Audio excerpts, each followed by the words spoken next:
नमस्कार. आपण आज शाही पनीर बनवणार आहोत. तर त्यासाठी पूर्वतयारी करण्यासाठी मी 2 मध्यम आकाराचे कांदे घेतलेले आहेत. हे बारीक चिरायचे नाहीत, तर असेच घ्यायचे. 2 टोमॅटो घेतलेले आहेत. त्यानंतर अर्धा इंच आला, 2 मिरच्या घेतलेल्या आहेत, 5-6 लसूण पाकळ्या आणि 5-6 काजूचे तुकडे काजू. अशा प्रकारे हे सगळं आपण कुकरला एक शिटी घ्यायची आणि नंतर मिक्सरमधून बारीक करून त्याची फाईन पेस्ट बनवायची. माझी रेसिपी तुम्हाला आवडली तर नक्की लाईक करा, शेअर करा, सबस्क्राईब करा आणि बेल आयकॉनचं बटन दाबायला विसरू नका, जेणेकरून माझ्या येणाऱ्या नवनवीन रेसिपी आपल्यापर्यंत पोहोचू शकतील. आणि कमेंट करायला विसरू नका. आणि मी दाखवलेल्या रेसिपी तुम्ही घरी नक्की करून बघा.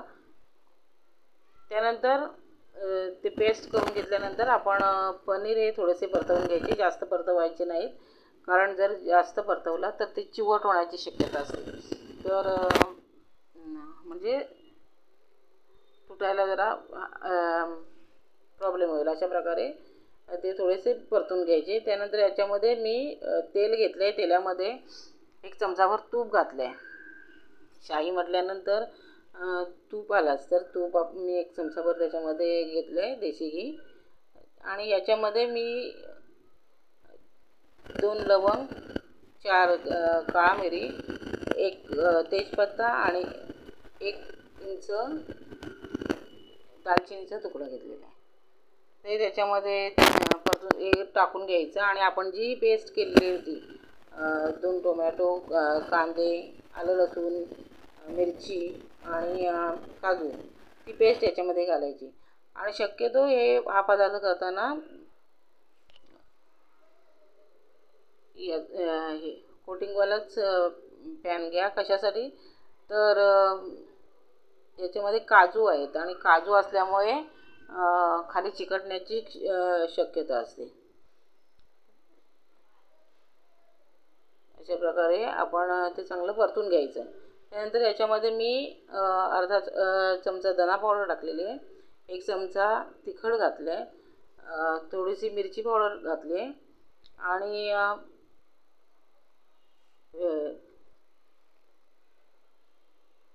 पावभाजी मसाला घातला आहे मी 1/2 चमचा.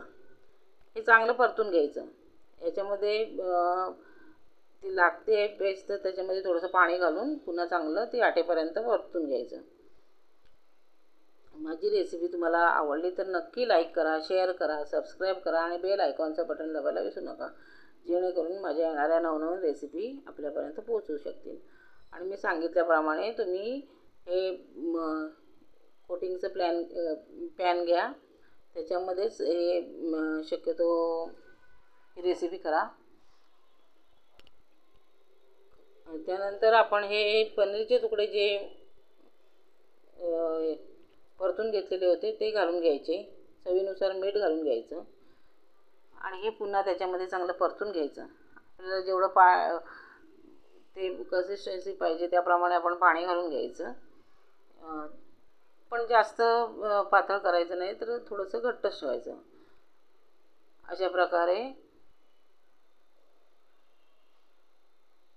हे परतून घ्यायचं. त्यानंतर आपण याला चांगली उकळी आली की याच्यामध्ये शाही पनीर म्हटलेलं आहे, तर त्याच्यामध्ये मलाई किंवा फ्रेश क्रीम, मलाई आणि फ्रेश क्रीम सारखं, तर मलाई किंवा फ्रेश क्रीम याच्यामध्ये घालून घ्यायची. एक उकळी येऊन द्यायची आणि त्याच्यावर वरती कोथिंबीर घालून आपली रेसिपी खाण्यासाठी तयार. ही रेसिपी आपण चपाती, पोळी किंवा नान किंवा राईस याच्याबरोबर खायला खूप छान लागते. आणि मी केलेली रेसिपी तुम्ही नक्की करून बघा, तुम्हाला नक्की आवडेल.